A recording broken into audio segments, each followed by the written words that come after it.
En France, c'est plus ou moins une version un peu plus moisie d'un truc américain, comme ça, ça, ou ça. Non, ça c'est pas du tout le bon exemple, tu te calmes. Ça n'a pas toujours été le cas. Par exemple, on sait que l'anglais est composé à quasi 30% de reste de français. Il y a même des mots qui sont exactement les mêmes. Par contre, il y a des mots dérivés du français dont on a complètement oublié qu'ils viennent de chez nous, alors que si, ils viennent de chez nous, les voici. Numéro 8, purchase, qui vient de prochassier, qu'on utilisait au XIIe et XIIIe siècle, et ça voulait dire chercher à obtenir. Comme dans la phrase « Attendez les gars, je vais prochassier un morito ». On a bien fait de le changer parce que ça sonne mal, et ça fait plus penser à un mec qui a 2 doigts de se faire dessus qu'à acheter un truc. Je sais pas ce que j'ai bouffé, mais... Ah, je suis prochassier de ouf, là. Numéro 7, aunt, qui veut dire tante. Jusqu'au XVIIe siècle, on disait aunt pour tante en France, d'où le aunt en américain. Il paraîtrait d'ailleurs que le rajout du T devant aunt, c'est tout simplement parce que les enfants français n'arrivaient pas à dire aunt et disaient tante. Voilà. Alors là, les enfants n'arrivent pas à le prononcer, donc on change le mot, mais va expliquer aux ricains qu'on a décidé que ça et ça allait sonner exactement pareil, mais sans l'écrire pareil. Pas toujours logique. Numéro 6, cabbage, qui signifie chou, qui est en fait un dérivé de la caboche, qui veut dire tête. C'est Jacques Cartier qui a importé le mot en Canada en 1541. Ils ont trouvé que le chou, ça ressemblait à une tête, c'est vous dire comment les gens à l'époque devaient être moches. Cette histoire, ça veut dire qu'on peut arriver dans un pays avec un mot, et que 300 ans après, tout le monde le dit. Je vais donc aller au Pérou et dire speu à absolument tout le monde.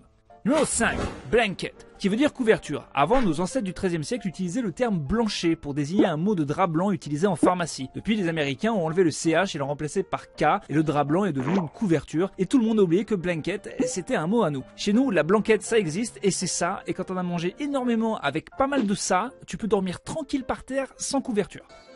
Comment est votre blanquette? La blanquette est bonne. Numéro 4, canvas, qui veut dire toile, qui vient du picard canevas, qui a ensuite donné chaneva en ancien français, puis caneva en français moderne. Donc oui, les Anglais parlent picard. Et c'est vrai que la Picardie, c'est quand même comme Los Angeles, sans palmiers, avec de la pluie et avec Sébastien Coé à la place de The Rock. Est-ce qu'on y perd au change? Totalement.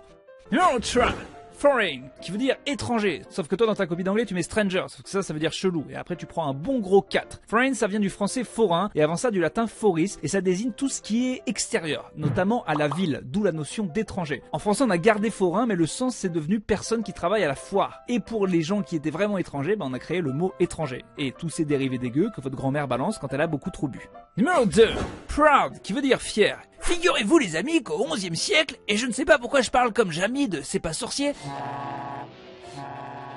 preux signifiait vaillant, fier. Puis on l'a changé pour devenir preux. Preux, on connaît. Dans les vieux films, ils font « En garde, preux chevalier, tu vas goûter de mon épée, espèce de vieux tapin ». Mais on a quand même gardé des traces de preux en France, comme dans Prud'homme par exemple. Numéro 1, apron. Alors apron, ça veut dire tablier, mais ça vient du français napperon, donc littéralement petite nappe. Donc un petit bout de dentelle qui sert à rien et qui est joli, qu'on trouve sur les tables un peu classe. Alors eux, ils ont pris le mot napperon, apron, mais au bout d'un moment les teubés, ils ont cru que c'était un apron, et c'est resté. Ah, et ils ont aussi changé le sens du mot, parce qu'un tablier, c'est pas un napperon. Voilà, on peut pas leur demander énormément aux Anglais, ils ne comprennent rien. Voilà, on espère que ça vous a plu, que vous avez appris des choses. Si vous avez rien appris, eh ben tant pis pour vous.